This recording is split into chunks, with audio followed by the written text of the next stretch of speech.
Hello नमस्कार, मैं हूं अवनीश और आप देख रहे हैं हमारा खास एपिसोड आशीर्वाद मंत्रा सफलता की एक श्रृंखला। इसमें हम बात करते हैं सफल से सफलता तक। आज नए सीजन के हमारे पहले एपिसोड में हमारे मेहमान हैं गोपाल कृष्ण झा सर। इनको शिक्षा के क्षेत्र में एक लंबा अनुभव है। LIC में सहायक के पद पर कार्यरत हैं, समाज सेवी हैं। आज इनसे जानेंगे कई सफलता के राज, आज इनसे जानेंगे सफल होने के कई मूल मंत्र को, आज इनसे हम जानेंगे आपके हर सवालों के सही जवाब। तो आज बहुत बहुत स्वागत है सर आपका हमारे इस एपिसोड में। आज मेरा पहला सवाल है सर कि क्या सरकारी नौकरी लेना आसान है? एक कथन है कि सरकारी नौकरी मिलने से आसान है भगवान मिल जाना। आप इस कथन से कहां तक सहमत है सर? सरकारी नौकरी और भगवान, जैसे कि मेहनत के बल पे तो हर चीज प्राप्त होता है। तो जहां तक आसान और कठिन की बात है, तो जो मेहनत करते हैं छात्र छात्राएं, जो बच्चे मेहनत करते हैं, तो मेहनत करने वालों के लिए आसान है। जैसे अगर कठिन की बात करें तो जो मेहनत नहीं करते हैं उनके लिए कठिन है। तो सरकारी नौकरी भी आसान है, लेकिन मेहनत के बल पे कंडीशनल आसान है। आप कह सकते हैं कि वो जो है कंडीशनल इजी है, ऐसे इजी नहीं है। मेहनत से वो आसान है। हाँ, ये चीज है। तो बिल्कुल सर, तो बहुत अच्छा सर। ये बहुत लोगों को ऐसा लगता है कि सरकारी नौकरी लेना बहुत टफ है, तो हमने उनके लिए सवाल जरूर रखा था कि सरकारी नौकरी लेना आसान है, बस आपको मेहनत करने की आवश्यकता है। तो आज नेक्स्ट सवाल इनसे पूछेंगे हम कि हाल ही में बहुत सारे एग्जाम आप लोगों को देना है। आप लोगों के लिए सवाल है कि बहुत सारे एग्जाम देने हैं, हम क्वेश्चन को कैसे अटेम्प्ट करें, ज्यादा से ज्यादा अंक ला पाएं, क्योंकि बेहतर अंक लाकर ही हम बेहतर पद को पा सकते हैं, सफल हो सकते हैं। तो आज इनसे जानेंगे कि कैसे बेहतर अंक लाया जाए, कैसे क्वेश्चन को अटेम्प्ट किया जाए सर। बेहतर अंक और क्वेश्चन को अटेम्प्ट दो बातें हैं, और ये सारी चीजें को लाने के लिए, बेहतर अंक लाने के लिए किसी एक बात को तो हम लेके नहीं चल सकते हैं, और क्वेश्चन का अटेम्प्ट जो है वो भी एक मायने रखता है। तो बेहतर अंक लाने के लिए तो हमें अपना बेस्ट देना होगा, ओवरऑल ऑलराउंडर परफॉर्मेंस देना होगा। क्योंकि अंक लाने के लिए हम लोगों को क्या है कि कोई दिक्कत, किधर कैमरा किधर, हमको भी देख के बोलते। ओके, तो बेहतर अंक लाने के लिए हमें हर सब्जेक्ट में अपनी अच्छी पकड़ होनी चाहिए। मैथ्स, क्योंकि सबसे पहली मूल बातों पे हम ध्यान देंगे कि अगर कंपटीशन की बात करते हैं, जनरल कंपटीशन की, तो maths, reasoning, GK, GS, English, current affairs, ये सारे उसके कंटेंट हैं। तो इनमें हमको अगर अच्छा अंक लाना है, तो अच्छा अंक लाने के लिए हमको मैथ्स में अच्छा करना होगा, रीजनिंग में अच्छा करना होगा, जीके, जीएस, करंट अफेयर्स में अच्छा करना होगा, इवन की इंग्लिश में भी अच्छा करना होगा। तो हम लोगों को बेहतर अंक लाने के लिए इन सारे सब्जेक्ट में अच्छा करना होगा, और इन सारे सब्जेक्ट में अच्छा करने के लिए हमें हर सब्जेक्ट पे हर सब्जेक्ट का बेसिक कंसेप्ट भी होना चाहिए। तो इस आधार पे अगर हम अपनी तैयारी करते हैं, अपने नॉलेज को गेन करते हैं, नॉलेज गैदर करते हैं हर एक सब्जेक्ट में अलग अलग, तो फिर हम लोग जो है अच्छा अंक वहां पे ले सकते हैं। तो अच्छा अंक लाने के लिए आपको हर एक सब्जेक्ट पे एक अच्छी मेहनत करनी होगी, तब आपको ओवरऑल यानी तैयारी को व्यापकता देनी होगी। बिल्कुल व्यापकता देनी, व्यापक तरीके से, और जल्दबाजी में कुछ ना करें, व्यापकता लाएं अपनी तैयारी में, पेशेंस के साथ मेहनत करें। बिल्कुल। और जहां तक अटेम्प्ट की बात है, तो अटेम्प्ट तो हम जो एग्जाम में हमें जो अटेम्प्ट करना है, तो वो तो हमारे नॉलेज से डिसाइड होता है। हाँ, और एग्जाम का जो कंडीशन है, दो तरह के कंडीशन होते हैं। एक ऐसे एग्जाम कुछ हैं, ऐसे तब बहुत ही कम ऐसे एग्जाम है जहाँ की नेगेटिव मार्किंग नहीं है। तो नेगेटिव मार्किंग होती ही है, और नेगेटिव मार्किंग वैसा है तो फिर आपको अपने अटेम्प्ट में थोड़ा सावधान होना होगा। जनरली हम लोग आमतौर पे देखते क्या है कि आपका जैसे 100 क्वेश्चन है, तो उसमें ज्यादा से ज्यादा जो आप अटेम्प्ट लेते हैं, चाहे आप 90 अटेम्प्ट लीजिए, 80 अटेम्प्ट लीजिए, उसमें 10%, 10% आप करिए मैक्सिमम, अगर आप गलती कर सकते हैं। उससे भी कम करें, ऐसा नहीं है कि 10% करना है, मैक्सिमम 10% आप कर सकते हैं। तो वो अटेम्प्ट और वो निगेटिव अगर आप सामंजस्य दोनों में बैठाते हैं, तो तब फिर आपका बेहतर परफॉर्मेंस होगा, एग्जाम में क्वालिफाई होने का भी संभावना रहेगा। सर बहुत बहुत धन्यवाद सर। इस सवाल के जवाब से हमें लगता है कि बहुत सारे छात्र लाभान्वित होंगे। और एक नई छात्रों के लिए एक सवाल था सर कि अगर कोई छात्र बिलो एवरेज है या फिर एवरेज है तो उनके लिए क्या बेहतर है? उनको तैयारी में आना चाहिए या छोड़ देना चाहिए, या क्या वो मेहनत के बल पर जॉब पा सकते हैं क्या? सर आपका लंबा अनुभव है इस क्षेत्र में, आपको कोई अगर ऐसा दिखा हो कि जो बिलो एवरेज था और जो सफल है, तो आप जरूर बताएं सर। तैयारी में तो आना हर किसी को चाहिए, उसमें एवरेज और बिलो एवरेज और एक्स्ट्रा ऑर्डिनरी का हम उसमें cater, we can't cater student in that group. हम लोग को उसमें कैटर नहीं करना है। आप तैयारी में, सरकारी नौकरी की तैयारी में तो हर बच्चे आ सकते हैं, जो भी, चाहे आपका लेवल जो भी है। लेकिन जिस दिन से आपने एंट्री किया तैयारी में, उस समय से आपको अपने बेहतर के लिए सोचना होगा और अपने आप से आपको प्रतिस्पर्धा रखना होगा कि हमने जो पिछला 1 महीना में अध्ययन किया, तो अब मेरा लेवल अप हुआ कि नहीं हुआ। ठीक है, कोई बच्चा एवरेज होता है, कोई बिलो एवरेज होता है, कोई एक्स्ट्रा ऑर्डिनरी होता है, कोई बहुत ही बिलो है। तो अगर आप मेहनत करते हैं तो कमजोर से कमजोर बच्चा भी मेहनत करके आगे सफल हो सकता है। और अगर बच्चा मेहनत नहीं करे तो एवरेज और एक्स्ट्रा ऑर्डिनरी बच्चा भी अगर अपना मेहनत छोड़ दे तो वो भी सफल नहीं हो पाएगा। क्योंकि ये तो किसी की, आप कह सकते हैं कि जागीर नहीं है कि हम तेज हैं और कोई तेज नहीं होगा। बिल्कुल, तेज वही होगा जो मेहनत करेगा, बेवकूफ वही होगा जो मेहनत नहीं करेगा। कहने का मतलब जो अच्छा डल स्टूडेंट वही होगा जो मेहनत नहीं करेगा, और जो मेहनत करेगा वो तेज होगा। परिभाषा तो यही है, तेज और बेवकूफ भी। यानी बिलो एवरेज लोग भी अगर कड़ी मेहनत करें तो जॉब पाना बहुत ही बिल्कुल आराम से। तो सर नेक्स्ट सवाल थोड़ा सा डिफरेंट है कि होता क्या है कि हर छात्रों का भय अलग अलग विषयों को लेकर बिल्कुल होता है। किन्हीं को मैथ को लेकर प्रॉब्लम है, किन्हीं को साइंस को लेकर प्रॉब्लम है, किसी को जीके का और भी चैप्टर है, और किसी को इंग्लिश को लेकर। तो सर हम एक एक करके जानेंगे कि मैथ के भय से कैसे दूर हुआ जाए, इंग्लिश के भय से। सर मैथ पहले क्लियर कर लेते हैं। देखिए, जहाँ तक हम लोगों का अनुभव का बात है, जहाँ तक हमने खुद भी तैयारी किया, फिर हमने गवर्नमेंट जॉब बहुत सारे, आपका जितना सेगमेंट है, बैंक, रेलवे, SSC, सारे एग्जाम में मैंने क्वालिफाई किया। तो हर एक एग्जाम में देखा गया कि कहीं कुछ सब्जेक्ट का वेटेज है, कहीं कुछ सब्जेक्ट का वेटेज है। अब बैंक में जाइएगा तो वहाँ पे जो वेटेज है सब्जेक्ट का अलग है, SSC में जाइएगा तो वहाँ का वेटेज अलग है, रेलवे में जाइएगा तो वहाँ का अलग है।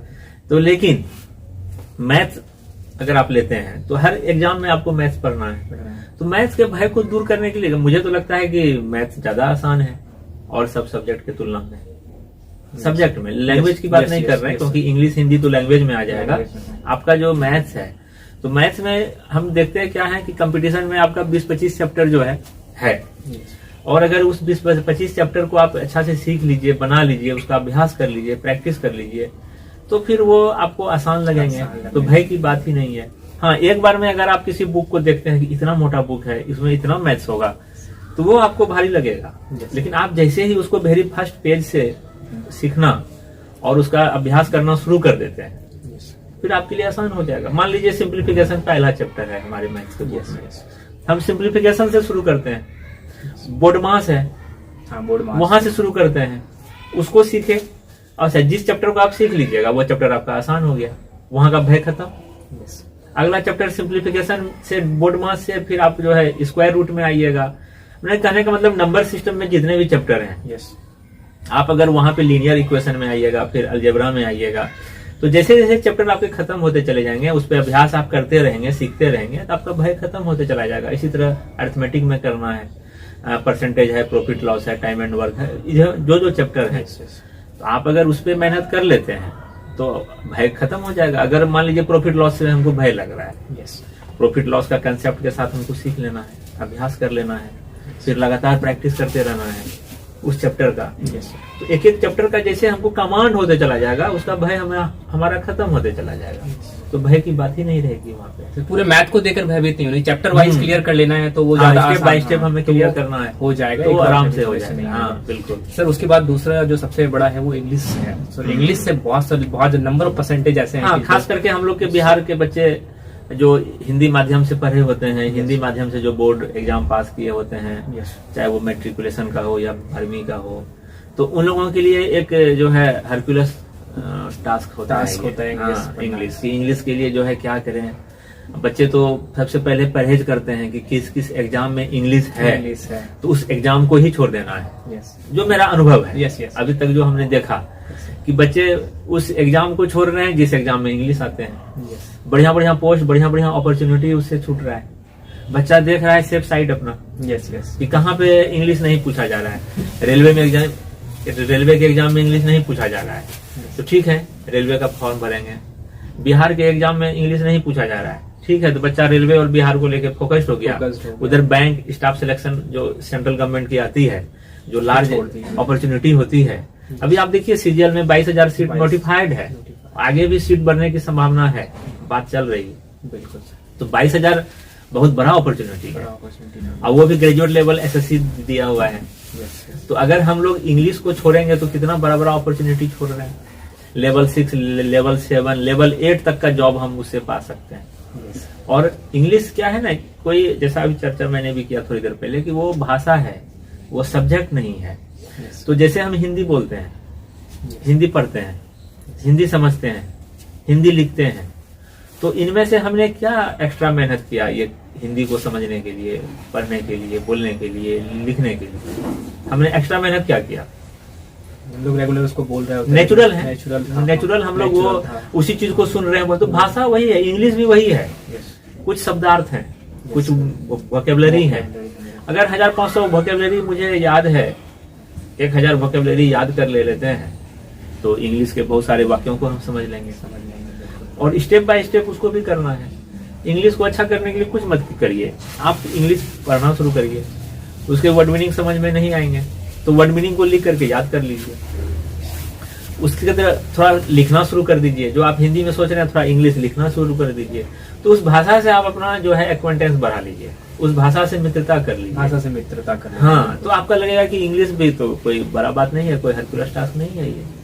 तो स्टेप बाय स्टेप थोड़ा वर्ड मीनिंग सीख करके, थोड़ा न्यूज़पेपर को पढ़ करके, थोड़ा कुछ इंग्लिश को लिख करके, है ना, इस तरह से आप कुछ ग्रामर का जो बेसिक रूल है उसको याद करके, जान के, समझ के आप इंग्लिश भी बेहतर कर सकते हैं। बस इंग्लिश के साथ फैमिलियर होने की जरूरत है, बी फेमिलियर विद इंग्लिश। तो अब एक लास्ट बचता है सर जीके। सर जीके एक बहुत बड़ा सिलेबस रखा है अपने पास, इसको कैसे तैयारी करना चाहिए, बेस्ट तरीका क्या होगा? हाँ, जीके क्या है कि एक बहुत बड़ा एरिया है। जनरल नॉलेज का होता है, जनरल स्टडी का होता है, जनरल साइंस होता है, करंट अफेयर्स होता है, और जनरल स्टडी में भी बहुत सारे चैप्टर, बहुत सारे सब्जेक्ट हैं। जनरल साइंस में जैसे आपका उधर फिजिक्स, केमिस्ट्री, बायोलॉजी है ना, इन्वायरमेंटल साइंस वगैरह है, इधर history, geography, polity, economics, art and culture, ये सब जनरल स्टडी में है। करंट अफेयर्स हैं, करंट अफेयर्स। तो इन सारे चीज को मिला के हम लोग जीके जीएस की तैयारी करते हैं। अच्छा, किसी भी एग्जाम के जीके जीएस को आप अंडर एस्टिमेट नहीं कर सकते हैं, है ना, कि 10 पेज पढ़ लेंगे तो इस एग्जाम का जीके हो जाएगा, है ना, 10 पेज पढ़ लेंगे एसएससी हो जाएगा, 10 पेज पढ़ लेंगे रेलवे हो जाएगा, है ना, 20 पेज पढ़ लेंगे यूपीएससी हो जाएगा, 100 पेज पढ़ लेंगे यूपीएससी हो जाएगा। ऐसा नहीं है। जीके जीएस का जो एरिया है, आपको लगातार उसमें बने रहना होगा, पढ़े हुए चीज को भी बार बार पढ़ना होगा, और नए इंफॉर्मेशन को भी गैदर करना होगा।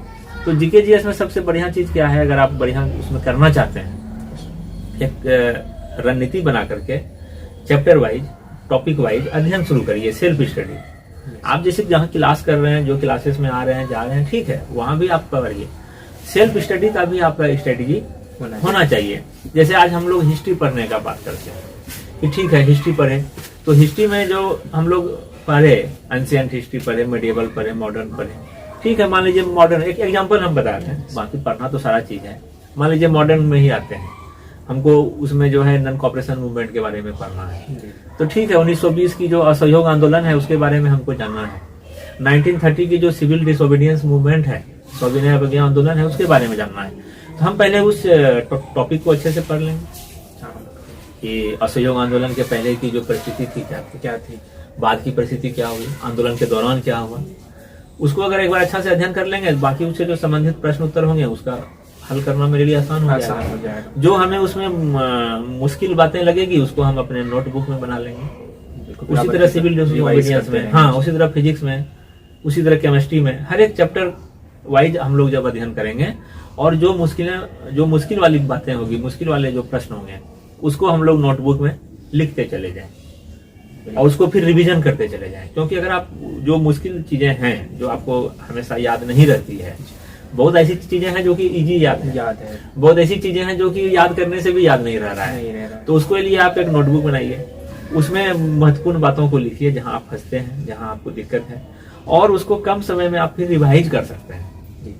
उसका ये फायदा होगा। तो कमो बेस ये चीज आपको करंट अफेयर्स हो, साइंस हो, आर्ट्स हो, जो भी पेपर हो, आप अगर इस तरह से अपना रणनीति बनाते हैं, करंट अफेयर्स का भी डाटा आप अपडेट रखते हैं, और डाटा अपडेट रखने से क्या होगा कि आप रिवाइज कम समय में कर सकते हैं। क्योंकि आप हमेशा देखिएगा एग्जामिनेशन में जो है प्रीवियस नॉलेज ही काम आता है। ऐसा नहीं है कि कल अगर मेरा एग्जाम है, सपोज मान लीजिए अभी सचिवालय सहायक का एग्जाम 23 को है ना, 24 को है, तो क्या बच्चा जो आज पढ़ रहा है कल पढ़ेगा, परसों पढ़ेगा, वही 3-4-5 दिन का चीज वहां आ जाएगा? जो पिछले सालों से उन्होंने मेहनत किया है, अपना कंटेंट बनाया है, वहां से वो एक्सट्रैक्ट होगा क्वेश्चन, उनका नॉलेज, उनका परफॉर्मेंस, उनका आइडिया। तो इस तरह से हम मेहनत अगर करते रहें, जीके जीएस में भी इम्पोर्टेंट पॉइंट है ना, हल्का क्वेश्चन, भारी क्वेश्चन, ये इस तरह से करके रिवीजन करके नोट्स बना के, तो अच्छा हो जाएगा, आसान हो जाएगा आपको। तो सर कुछ छात्रों ने भी आपके लिए कुछ सवाल भेजा है, आज हम वो भी आपसे पूछेंगे। हाँ, तो सर आपके लिए सवाल था,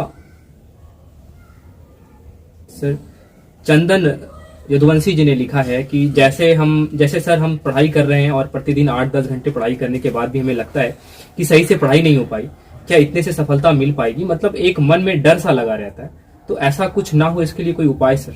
तो चंदन जी के सवालों का आप क्या जवाब देना चाहेंगे सर? हाँ, बढ़िया प्रश्न है।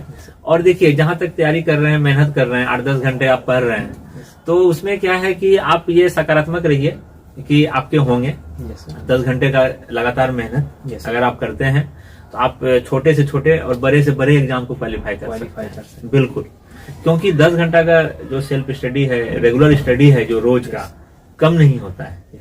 बस वो स्टडी आपका प्रोडक्टिव हो, कि आपने जो 10 घंटे पढ़े, ठीक है, भय लग रहा है मन में, अच्छी बात है। अगर आप डर रहे हैं तो ये आपको हमेशा मेहनत करने के लिए प्रेरित करते रहेगा कि आपका मेहनत अभी सेचुरेशन लेवल में नहीं आया है।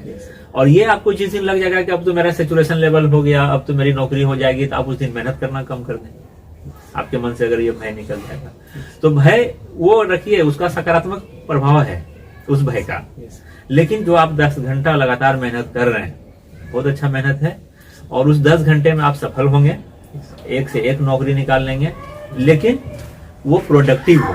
वो जो 10 घंटे का मेहनत है, आपके उस 10 घंटे मेहनत का आप सेल्फ एनालिसिस करिए कि हमने जो 10 घंटा पढ़ा, तो मुझे याद क्या क्या रहा, मैंने क्या क्या सीखा। ऐसा तो नहीं 10 घंटे मैंने पेज पलटते ही बिता दिए, पेज पलटते पलटते 10 घंटे बिता दिए, पेज पलटे, पढ़े, दिमाग में कुछ नहीं रहा, सब निकल गया, वो 10 घंटा का वैल्यू हो गया 0। अगले दिन अगर हम देख रहे हैं कि कल जो मैंने 10 घंटा पढ़ा, आज वो 0 है या 50 है या 100 है, उसका वैल्यू आपको नहीं समझ में आ रहा है। तो ये चीज आपको सेल्फ एनालिसिस करना है, और उसको प्रोडक्टिव बनाने के लिए क्या करना है, उस 10 घंटे की मेहनत में जो भी आप सेल्फ स्टडी करते हैं, उसको देखिए, लिखिए। आपने जो चीज पढ़ा उसको लिखिए। आप जैसे अगर आशीर्वाद में ही आप एग्जाम्पल ले लीजिए, आप आशीर्वाद इंस्टीट्यूट आते हैं, या क्लास करने आते हैं, या अभ्यास करने आते हैं, तो प्रैक्टिस करने अगर आप आ रहे हैं, तो प्रैक्टिस के दरमियान आप अपना उस स्टडी का इवैल्यूएशन करिए कि हमने जो सीखा था वो प्रैक्टिस सेट में मैं उसको कर पा रहा हूँ, मैं यूटिलाइज कर पा रहा हूँ। तो इस तरह से आपका वो 10 घंटे के स्टडी का प्रोडक्टिविटी चेक हो जाएगा। तो 10 घंटा का स्टडी अच्छा है, बशर्ते कि वो प्रोडक्टिव हो, उसका इफेक्टिव हो, वो आपको कुछ ना कुछ सिखा के 10 घंटा बीते। हाँ, इस तरह से आपका बढ़िया रहेगा, डरने की बात नहीं है। जी बिल्कुल।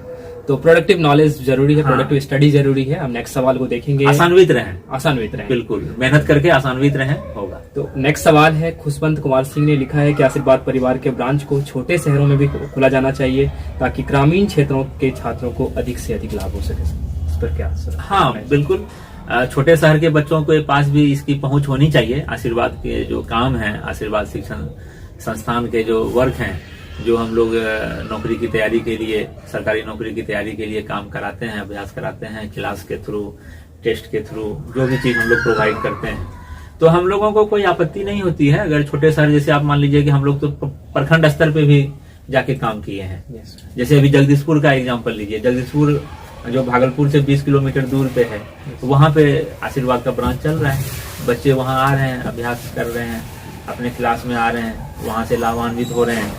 तो वहां पे क्या होता है कि लोकल लेवल पे अगर बच्चे एक दो एक्टिव हों, जिनको कि सिर्फ मटेरियल यहाँ से लेके जाना है और वहां पे डिस्ट्रीब्यूट करना है, इतना सा रेस्पॉन्सिबिलिटी अगर कोई बच्चा ले लेगा तो वो हम छोटे जगह पे भी खोलने के लिए तैयार हैं।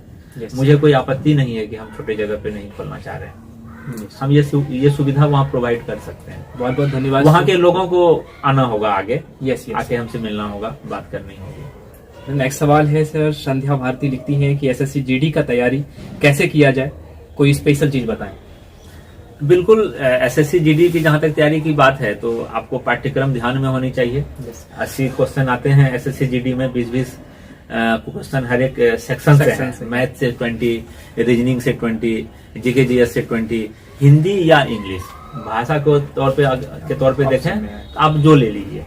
तो बहुत ज्यादा इसमें ऐसा नहीं है कि परेशान होने की जरूरत है। विशेष सलाह यही है कि ऑन एन एवरेज आपको हर एक सब्जेक्ट में अपना लेवल ला करके रखना होगा, क्योंकि आप जानते ही हैं कि एसएससी जीडी का भी जो मेरिट बनता है वो बिहार पुलिस के एग्जाम के तरह फिजिकल पे नहीं बनता है, वो रिटन एग्जाम के आधार पे मेरिट बनता है। देखिए दोनों में अंतर है, बिहार पुलिस के सिपाही में, कांस्टेबल में, और एसएससी जीडी के कांस्टेबल में। एसएससी जीडी के कांस्टेबल का जो मेरिट बनना है रिटन एग्जाम के आधार पे बनना है, फिजिकल वहाँ क्वालिफाइंग है। बिहार पुलिस के कांस्टेबल का जो मेरिट बनना है वो वहाँ पे फिजिकल के आधार पे मेरिट बनना है, रिटन वहाँ पे क्वालिफाइंग है।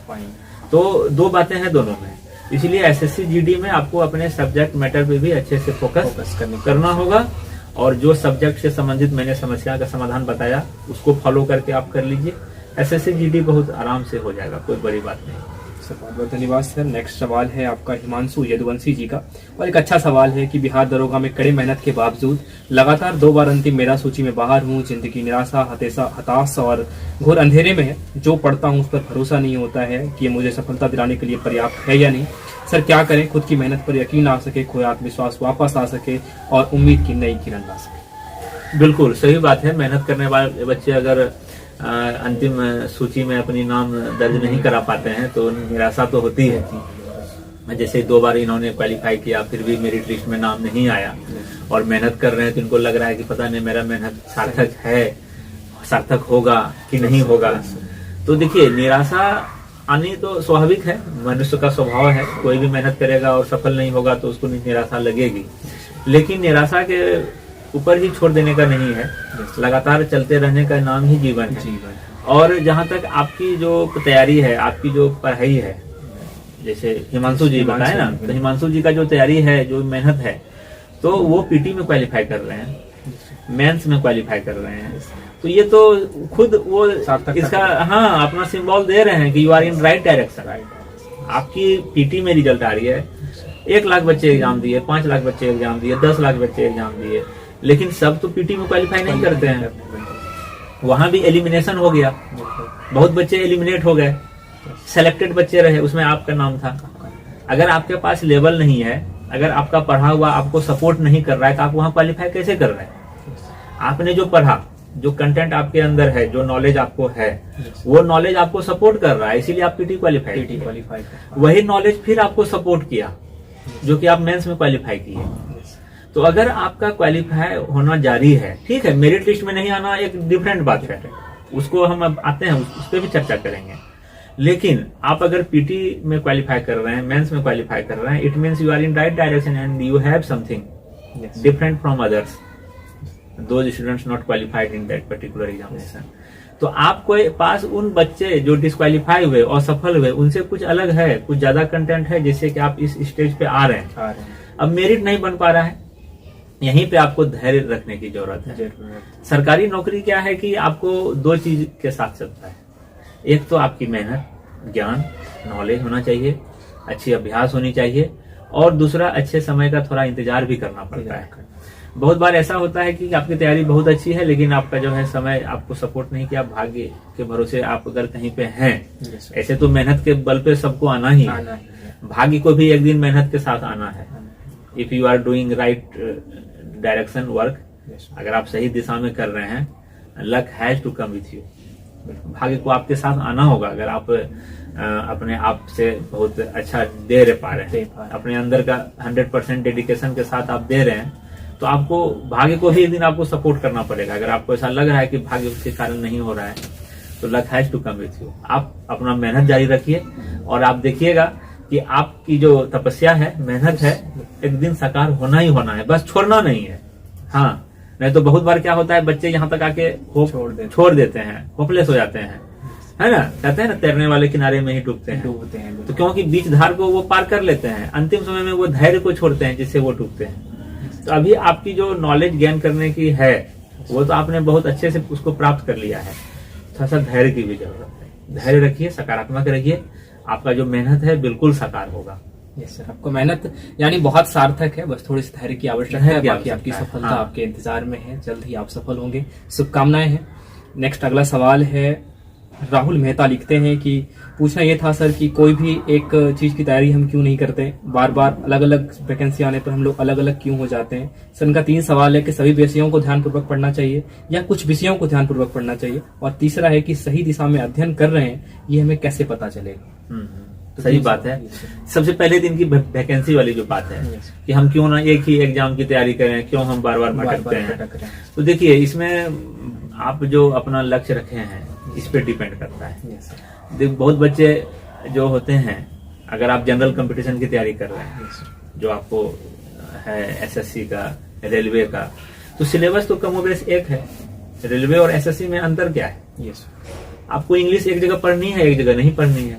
मैथ्स, रीजनिंग, जीके तो आपको पढ़ना ही पढ़ना है। बैंक का एग्जाम आप अगर देते हैं तो आपको तो एक ही चीज पढ़नी है, मैथ, रीजनिंग, जीके बैंक में भी पढ़नी है। अच्छा, इंग्लिश की बात है तो इंग्लिश एसएससी में भी पढ़नी है, बैंक में भी पढ़नी है। हम बैंकिंग के मैथ्स को और एसएससी के मैथ्स को और रेलवे के मैथ्स को तभी ना अलग करते हैं जब हम किसी सब्जेक्ट के कंसेप्ट को नहीं समझते। मैथ्स हमको पढ़ना है। मान लीजिए एक एग्जाम्पल, परसेंटेज हर एक एग्जाम में आते हैं, चाहे बैंक का एग्जाम दीजिए, एसएससी का दीजिए, रेलवे का दीजिए। तो परसेंटेज के किस मैथ से आप परहेज बैंक में करेंगे, किस मैथ से परहेज आप एसएससी में करेंगे, और कौन से मैथ से परहेज आप रेलवे में करेंगे। कहीं ऐसा होप नहीं लगता है मुझे कि आप कहीं आपको परहेज सवाल से परहेज बिल्कुल। आपको परसेंटेज अगर पढ़ना है तो ओवरऑल आपको उसका कंसेप्ट, उसका अच्छा प्रैक्टिस, उसका अच्छा नॉलेज आपको रखना होगा। इसी तरह हर एक सब्जेक्ट में होगा। तो अगर आप एक बार अच्छे से, बहुत ज्यादा आपको डिबेट होने की जरूरत नहीं है। आप ये चीज जान लीजिए कि अगर आप कंपटीशन की तैयारी कर रहे हैं, जनरल कंपटीशन की, तो उसमें मैथ्स, रीजनिंग, जीके हर एग्जाम में है। इंग्लिश को लेकर कहीं डिफर होगा या नहीं होगा, ये 3 चीज तो कॉमन है। तो इस 3 चीज को आप स्ट्रॉन्ग कर लीजिए। रीजनिंग हाईएस्ट लेवल तक बनाइए, मैथ्स हाईएस्ट लेवल तक बनाइए, जीके अच्छे लेवल तक उसका अध्ययन करिए। देखिएगा कि आपको हर एक एग्जाम में सामंजस्य बैठ जाएगा। हाँ, लेकिन इस चीज को सामंजस्य बैठाने में आपको शुरुआत का 1 आध ईयर लग सकता है। हाँ, वो 1 साल का आपको बहुत अच्छे से मेहनत करके इस चीज को तैयार करना होगा। आप सोचेंगे कि 2-3 महीने में हो जाए, तो वो नहीं होगा। लेकिन 1 ईयर के बाद आप इस लेवल पे आ जाएंगे कि आपको सभी एग्जाम का मैथ्स एक ही जैसा लगेगा, एक ही जैसा। फिर आपको दिक्कत नहीं होगी। यानी संपूर्ण तैयारी होने के बाद आपको हर एग्जाम एक ही जैसा लगने लगता है। और अभी आपको लगता होगा, आप नए होंगे तो लगता होगा कि हर चीजें अलग अलग है, हम लोग क्यों भाग रहे हैं। लेकिन अगर पूरी तैयारी आप करते हैं तो फिर एक साथ जुड़ जाएंगे आप, हर एग्जाम एक जैसा लगने लगेगा। हाँ, अगर आप बीपीएससी का तैयारी करते हैं तो आपको अलग एग्जाम में शिफ्ट होने की जरूरत नहीं। आप एक पैटर्न पे चलिए। यूपीएससी का करते हैं, एक पैटर्न पे चलिए। लेकिन ये जनरल कंपटीशन में तो आपको इन सारे सब्जेक्ट पे सामंजस्य बिठा के आगे बढ़ना है। आप किसी भी एग्जाम में किसी को इग्नोर नहीं कर सकते। तो आपके द्वारा भेजा गया सवाल इतना ही था। हम लास्ट में आज एक इनसे सवाल जरूर पूछेंगे कि सर आप छात्रों के सहयोग के लिए क्या क्या करते हैं। सर आप जरूर बताएं, और छात्रों के लिए बेहतर आसानी होगी सब समझने में आपको। जी बिल्कुल। आशीर्वाद निःशुल्क शिक्षण संस्थान जो हम लोग का चलता है, तो जो छात्रों के सहयोग की जहाँ तक बात है, तो आपके जानकारी के लिए ये शेयर करना भी जरूरी है कि हम लोग क्या, किस लेवल पे और क्या क्या सुविधा छात्रों को दे पाते हैं। एक्चुअली वो जो हम लोग का सहयोग करने का या सहयोग देने का जो तरीका है, वो आप अगर एक लाइन में समझना चाहें तो वो ये है कि छात्रों के जरूरत के अनुसार हम लोग उसको कर लेते हैं। Yes sir. हाँ। छात्रों की हर जरूरत लगभग पूरी हो जाती है। कि सामने वाले बच्चे की जरूरत क्या है। उनको कॉपी किताब कलम की जरूरत है, उनको एकेडमिक कंटेंट की जरूरत है ना। उनको यानी कि उसको, उस बच्चे को एकेडमिक कंटेंट की जरूरत है सिर्फ। अगर उसके द्वारा उसका काम हो जाएगा तो वो हम लोग प्रोवाइड कर देंगे। हाँ, अगर उसको मटेरियल की जरूरत है वो प्रोवाइड करा देंगे। अगर उसको फॉर्म भरने की जरूरत है, उसके पास, बच्चे के पास पैसे नहीं है, वो फॉर्म हमको भरा देंगे। उस मैंने कि कहने का मतलब यह है कि उसको कहीं जाना आना है, एग्जाम देना है, कुछ भी करना है, खाने पीने की दिक्कत हो रही है। हो सकता है बहुत बच्चा जो गरीब घर से हैं, शहर में रहते हैं, लेकिन पेरेंट्स उनके सपोर्ट नहीं कर पाते हैं अपने स्थिति के कारण, तो उन बच्चों को हम बहुत सारा सुविधा उपलब्ध करा देते हैं। अगर किसी को खाने पीने की समस्या हो रही है तो हम वो भी प्रोवाइड करने का कोशिश करते हैं, और बच्चे का जरूरत को पूरा करने के लिए। तो कहने का मतलब यह है कि जो भी बच्चे की जरूरत होती है उस हिसाब से हम उनके लिए तैयार रहते हैं, जहां तक अपनी क्षमता है मेरी। हाँ, जहां तक मेरी क्षमता है उस हिसाब से हम चाहते हैं। और मेरा एक फोकस ये रहता है, उद्देश्य ये है कि जो बच्चे पढ़ने वाले हैं, जो अभावग्रस्त स्थिति में हैं, जो हम्बल बैकग्राउंड से हैं, तो उनको अगर मेहनत करनी है, मेहनत करने के लिए वो बच्चे तैयार हैं, तो साधन के अभाव में उनकी मेहनत कम ना हो। जो साधन के कारण बच्चे असफल रहें या साधन के कारण बच्चे पढ़ नहीं पाए, तो मेरा ये रहता है क्या कि उस साधन को फुलफिल कर देना, कि उस बच्चे को साधन मुहैया करा दिए, बच्चा सिर्फ पढ़ने के लिए तैयार रहे। तो हम अपील भी करते हैं आप सारे लोगों के लिए और अपने चैनल के माध्यम से भी, कि जो भी जरूरतमंद छात्र हो वो हमारे पास आए, आशीर्वाद से जुड़ें। उनकी हर जरूरत जो भी इस प्रतियोगिता परीक्षा को क्रैक करने के लिए है, उसको हम जरूर पूरा करने का कोशिश करेंगे। ये आशीर्वाद परिवार की ओर से हम लोगों का जो छोटा सा प्रयास है, इसको हमेशा हम चाहते हैं कि सार्थक करें। और आने वाले दिनों में जो बच्चे सफल होते हैं, तो वही हम लोगों को आत्मविश्वास भी देती है कि बच्चा मेहनत कर रहा है, हम लोग बच्चे के साथ मेहनत कर रहे हैं, तो उनकी नौकरी हो रही है, वो अपने जीवन में अच्छे से जो है सेटल हो पा रहे हैं, तो वो हमें बहुत आत्मविश्वास देती है, और उसी से हमें आगे बढ़ने की प्रेरणा भी मिलती है। यानी आपकी सफलता की जो बाधक है उसी का नाम आशीर्वाद है। आप जल्द से जल्द आशीर्वाद से जुड़िए। और अब हम विदा लेंगे, आज इस एपिसोड को यहीं समाप्त करेंगे।